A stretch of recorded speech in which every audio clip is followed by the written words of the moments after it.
आता शिवसेनेच्या नेत्या किशोरी पेडणेकर सध्या बोलतायत, आपण थेट जाऊया। ज्या महाराष्ट्राच्या भूमीमध्ये पदस्पर्शाने पावन झालेली, छत्रपती शिवरायांच्या यांनी पावन झालेली, परमपूज्य डॉक्टर बाबासाहेब आंबेडकरांच्या, फुले आगरकर, शाहू या सगळ्यांच्या पदस्पर्शाने पावन झालेला महाराष्ट्र, ते महाराष्ट्रातले लोक हे कसं काय विसरता तुम्ही?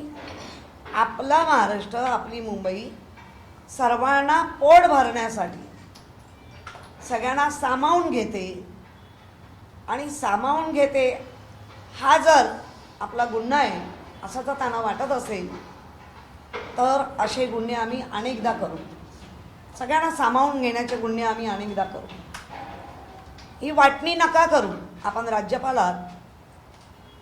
राज्यपालासारखं एकही काम या महाराष्ट्रात आपण आल्यापासून कधी दिसलं नाही। वादग्रस्त राज्यपाल माननीय कोश्यारी साहेब हे जास्तीत जास्त महाराष्ट्रात नाही, आता जगात प्रसिद्ध झाले। त्यामुळे बऱ्याच जणांना निगेटिव्ह तर निगेटिव्ह पण प्रसिद्धी हवीच। त्यामुळे मला असं वाटतं, सर आपण राज्यपाल आहात, तुमचा मान सन्मान राखून सांगते, महाराष्ट्राचा अपमान करण्याची परत अशी गुस्ताखी करू नका, अशी हिम्मत करू नका। आणि वर हसून बोलतायत आणि तिथे असलेले जे कोणी तथाकथित त्यांना वाटते काहीच नाही, तुम्ही सगळी निष्ठा पायाजवळ ठेवली असेल, याचा अर्थ महाराष्ट्रातल्या ज्या ज्या लोकांनी आपापल्या घरातली व्यक्ती या मुंबई महाराष्ट्र मिळवण्यासाठी गमावली आहे त्यांचा तुम्ही अपमान करताय। यावर दीपक केसरकर म्हणतात की राज्यपालांना भाषणातून चुकून देतात, समोर पेपर असतो त्यावर चुकीत असतं म्हणून त्याच्यावर बोलणं झालं। बरं झालं म्हणजे स्क्रिप्ट लिहून घेऊन बोलणारी लोक भारतीय जनता हे आता त्यांच्याकडं दीपक केसरकर हे नवनिर्वाचित गटाच्या एका गटाचे प्रवक्ते आणि ते प्रवक्ते सांगतात, हे तर मी मत त्यांच्या सहमत आहे या मताशी की प्रवक्त्यांना सगळ्यांना स्क्रिप्ट लिहून दिली जाते। स्क्रिप्ट एखादं पान गेलं की अशी हालत होते आणि ती जरी असेल त्यांची आमची हालत करण्याचा प्रश्न करू नका। माझ्या महाराष्ट्राचा, आमच्या महाराष्ट्राचा, आमच्या मुंबईचा अपमान करण्याचा अधिकार तुम्हाला दिला कोणी? ताई, त्यावरती नितेश राणे यांनी देखील असं म्हटलेलं आहे की राज्यपालांकडून कोणतीही चूक झाली नाहीये, त्यांनी कोणाचाही अपमान केलेला नाहीये। इथे यावरती त्यांनी बीएमसी वरती देखील सुनावले की किती मराठी जणांना बीएमसीने कॉन्ट्रॅक्ट दिल्याचा प्रश्न देखील त्यांनी नाही। नितेशला म्हणावा, तू जेव्हा गोधडीत होता तेव्हा तुझे वडील बीएसटीचे चेअरमन होते। आता आम्हाला काढायचंच नव्हतं पण आता काढावं लागेल। तेव्हापासूनचा सगळा इतिहास तपास आणि कसे कसे कोणाला मोठे केले ते तपास आणि मग वर तोंड करून बोल। कारण ज्या पक्षात जातात त्याची बरोबर सुपारी वाजवतात। मग काँग्रेसची वाजवत होते, काँग्रेसची पटलं नाही, आता भाजपाची वाजवत आहेत। त्यामुळे सुपारी फॅमिली म्हणून यांच्याकडे काय बघायचा, आदर्श घ्यायचा। मराठी मुलांना नोकऱ्या, मराठी मुलांना उद्योग मिळाला पाहिजे यासाठी आत्ता तर आम्ही केव्हापासूनच आहे, आमच्याकडे काम करणारे बरीचशी मराठी आहेत। त्यामुळे तुमच्याकडनंच सुरू करूया, तो इतिहास घेऊन या आणि मग माझ्याशी बोल। एकीकडे हिंदुत्वाच्या मुद्द्यावरती मनसे आणि भाजप जवळीक वाढते, मात्र मनसेने सुद्धा या वक्तव्याला विरोध केलेला आहे राज्यपालांच्या वक्तव्याला। 100% मनसे हा कसाही पक्ष वेगळा झालेला असला तरी मराठी न्याय हक्कासाठी, हिंदूंसाठी ह्यांनी दिलेल्या स्क्रिप्टला बाजूला ठेवून बोलणारच, कारण त्यांच्यामध्ये पण धमन्यांमध्ये महाराष्ट्राचं आणि मुंबईचं रक्त वाहत आहे। राज्यपालांच्या या विधानानंतर शिंदे गटातील आमदार किंवा मुख्यमंत्री एकनाथ शिंदे यांच्याकडून अजून सुद्धा निषेध व्यक्त करण्यात आलेला नाहीये, त्यांना बोलायचं नाहीये का असं सुद्धा प्रश्न विचारला? नाही करणार नाहीत, निषेध व्यक्त नाही करणार, कारण त्यांची तळमळ गळगळ जे काही होतंय ते त्यांचं त्यांना माहिती है। ताई, आपसे जानना चाहेंगे, नीतीश जैसे से कल राज्यपाल ने अपने भाषण में कहा कि अगर महाराष्ट्र या मुंबई या थाने से अगर राजस्थान और गुजराती को अगर निकाल दिया जाए, मुंबई आर्थिक राजधानी नहीं बनेगी। उनके बयान को आप किस तरह से देख लेते हैं? नहीं, मैं माननीय राज्यपाल कोश्यारी सर का बयान का निषेध करती हूँ। जो बयान दे रहे सोच समझ के देना चाहिए। अभी अभी नव प्रवक्ते शिंदे गट के प्रवक्ते दीपक केसरकर जी ने भी कहा है कि उनको स्क्रिप्ट दी गई थी, वो स्क्रिप्ट का एक पन्ना उड़ गया, इसलिए उनके मुंह से भी ऐसे उड़ गए और ऐसे बात कर रहे थे। ऐसे उड़ने वाले हमारे राज्यपाल महाराष्ट्र के, हमारा महाराष्ट्र का दुर्दैव है। महाराष्ट्र में रह के राज्यपाल इतिहास जानते हैं, सब कुछ उनको पता है, तो भी ऐसी गलत विधान करके हमारे महाराष्ट्र और हमारे मुंबई का सबका ये अपमान कर रहे हैं।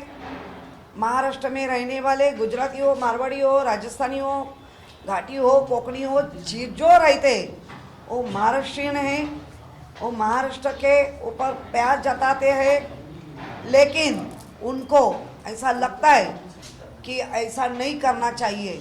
तो मुझे लगता है ये गलत बात करते हैं, इसलिए पूरे महाराष्ट्र नहीं पूरे देश से वो विधान का निषेध हो रहा है। ताई, उद्धव ठाकरे 1 वाजता पत्रकार परिषद घेणार आहे। उद्धव ठाकरे आक्रमक भूमिका घेणार का? या सगळ्या विषयावर उद्धव ठाकरे आक्रमक भूमिका घेणार का?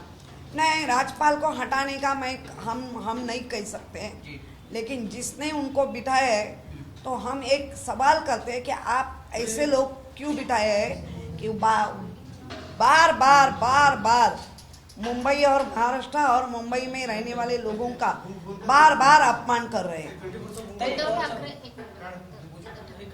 उद्धव ठाकरे आक्रमक भूमिका घेणार का राज्यपालांच्या या स्टेटमेंट विरोधात? कारण शिवसेनेकडे आता ही संधी म्हणून बघायला हरकत नाही। असं म्हणू नका, संधी म्हणून नव्हे।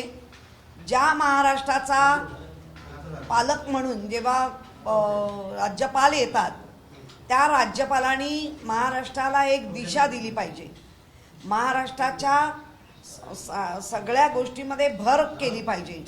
तर हे माननीय कोश्यारीजी वारंवार महाराष्ट्राचा अपमानच करतायत।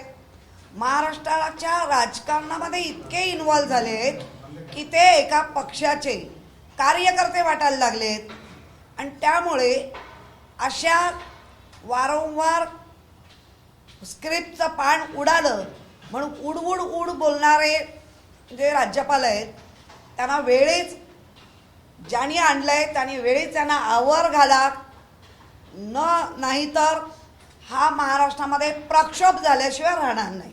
डिस्कशन देख रहे हैं लगातार, हालांकि कल ही राज्यपाल ने बयान दिया, लेकिन बीजेपी की तरफ से या एकनाथ शिंदे की तरफ से या उनके किसी भी मंत्री की तरफ से किसी प्रकार का इस पे बयान नहीं आया, ना निषेध आया। नहीं, और नहीं, निषेध तो शिंदे गट नहीं करेंगे, क्योंकि आज भी उनको ऐसा लटका के रखे तो वो नहीं करेंगे। और जो प्रवक्ते नवीन प्रवक्ते एकदम न्यूनली उन्होंने तो कहा है कि स्क्रिप्ट का पान उड़ गया, स्क्रिप्ट लिख के देते हैं तो उनको पता नहीं चला कैसे बात। तो ऐसे जो राज्यपाल है उनके ऊपर पूरी महाराष्ट्र की जनता, मुंबई निषेध करती है कि एक समाज को लेके आप क्यों चलते हैं। गुजराती है, मारवाड़ी है, राजस्थानी है, हमारे फिरोज शाह मेहता जैसे जिन्होंने पूरी महानगर पालिका इमारत कब्बी के दे चुके हैं, कितना योगदान है। नाना शंकर सेठ जो हमारे भागोजी कीर, मराठी, पारसी, गुजराती, मारवाड़ी सब ने इसमें काम किए, सब ने। उसका कैथलिक समाज है, मुस्लिम समाज है, मिल के महाराष्ट्र बनाया है। तो जो मिला हुआ महाराष्ट्र को बिखरने का काम ये राज्यपाल क्यों कर रहे हैं?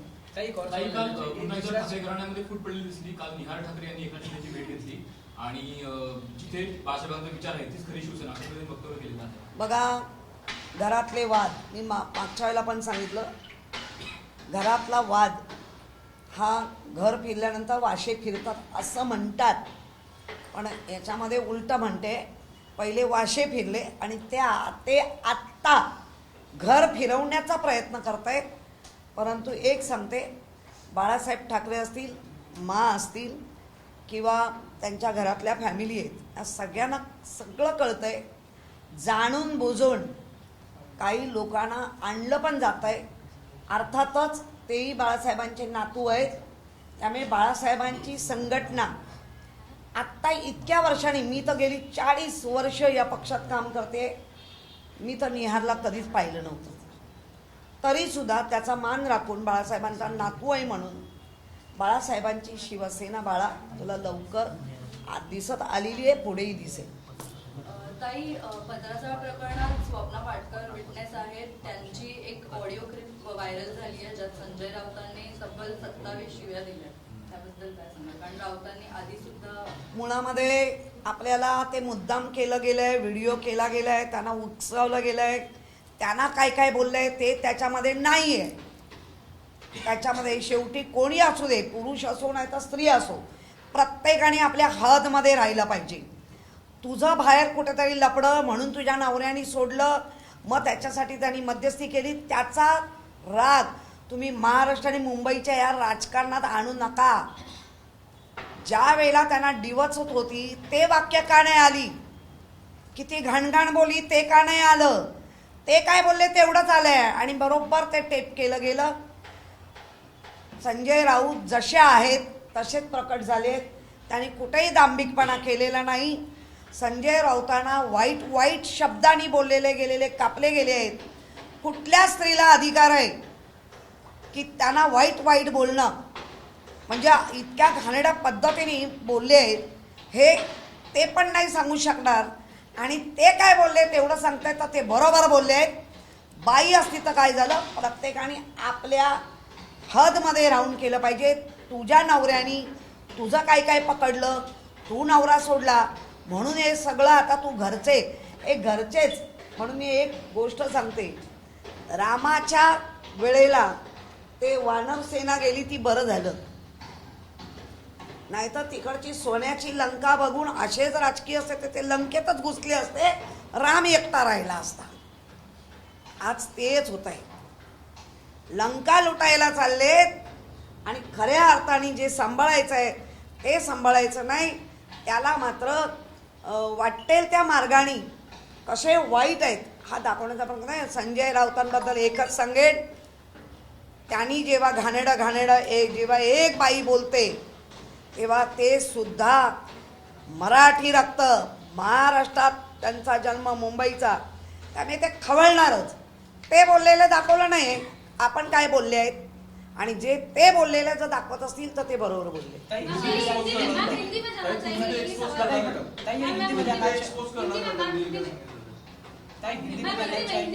त्या जे काय बोलले ही टेप काय संजय राऊतांनी टेप केलेली नाही.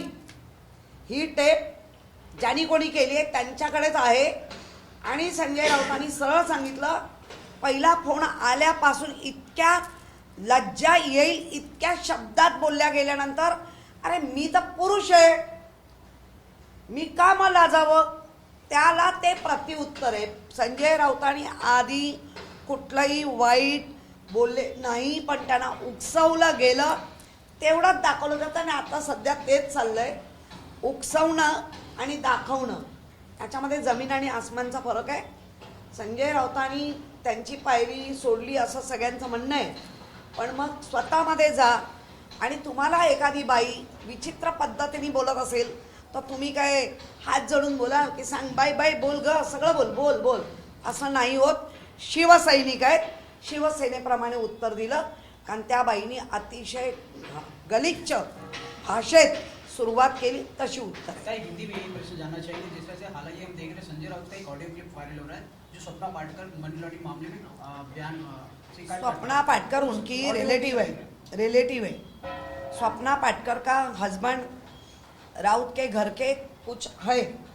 स्वप्ना पाटकर जो कुछ कर रही थी वो हस्बैंड को अच्छा नहीं लगा, इसलिए वो विभक्त हो गए दोनों.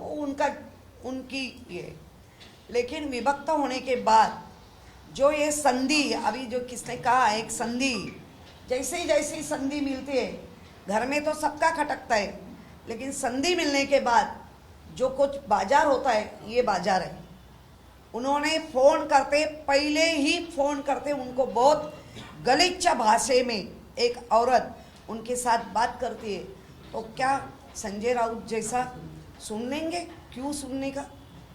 वो नहीं दिखाया है क्योंकि वो टेप कर रही थी ना, उनको एविडेंस चाहिए। तो एविडेंस, तो संजय राउत तो ऐसे भी बात करते ही है उनके बारे में, जब भी उनके जमीर उनका नीचे दिखाने का, उनको बहुत ही लज्जास्पद भाषा करने का, तो वो उन्होंने तो गाली दी है, लज्जास्पद बात नहीं की है, वो तो लज्जास्पद बात हो रही थी। तो क्या ताई आपको लगता है संजय राउत जिस प्रकार से महिला से गाली गलौज करे वो सही है? एक मिनट, मैं सही और गलत में नहीं बोल रही है। मैं हूँ, मैं किसी को कुछ गलत करते तो आप सुन लेंगे क्या? सही और गलत का क्या है? हर एक ने अपनी हद पकड़ के चलना चाहिए। आप कुछ गलत उनको बात करेंगे और उनके साथ श्लोक निकलेंगे, श्लोक बोलो, आप राम रक्षा बोलो, ऐसा हो सकता है क्या? उन्होंने तो लज्जास्पद बात की, उन्होंने तो गाली दी।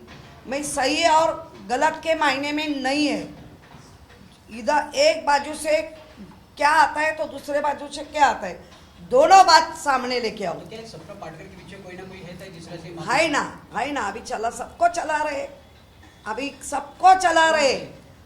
आपको पता नहीं है कौन है? सबको पता है, क्यों मेरे से नाम लेते हो?